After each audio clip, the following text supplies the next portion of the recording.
అన్ని కాంపిటేటివ్ ఎగ్జామ్స్కి ఉపయోగపడే ప్రాబిలిటీలోని ఈ క్వశ్చన్ని ఎలా సాల్వ్ చేయాలో చూద్దాం. When 2 dice are thrown the probability of getting the sum of the values on them as 10 or 11. 2 dice అనేవి త్రో చేస్తే దాని మీద ఉన్న సమ్ 10 కానీ 11 కానీ రావడానికి ఎంత ప్రాబిలిటీ అనేది ఉందని అడుగుతున్నాడు.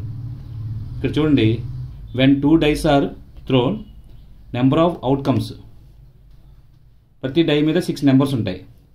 టోటల్ ఎన్ని అవుట్కమ్స్ వస్తాయి? 2 dice కాబట్టి 6 into 6 36 అని అవుట్కమ్స్ వస్తాయి. అదేవిధంగా ఆ డైస్ మీద ఉన్న నెంబర్స్ టోటల్ ఎంత అవ్వాలి? 10 or 11 అవ్వాలి. 10 రావడానికి పాసిబిలిటీస్ ఏముంటాయి? 6, 4, 6, అదేవిధంగా 5, 5.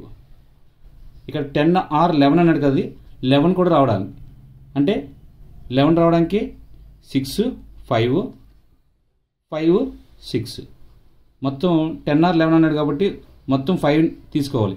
1, 2, 3, 4, 5, మొత్తం ఛాన్సెస్ ఎన్ని వస్తాయి? 5 వస్తాయి. ఇక్కడ టోటల్ అవుట్కమ్స్ ఎన్ని? 36. ఫార్ములా ఏంటి మనకి? Number of favourable outcomes. Probability ఎలా వస్తుంది? Number of favourable outcomes by number of all possible outcomes. All possible outcomes ఎన్ని? 36. ఫేవరబుల్ అవుట్కమ్స్ ఎన్ని? 1, 2, 3, 4, 5.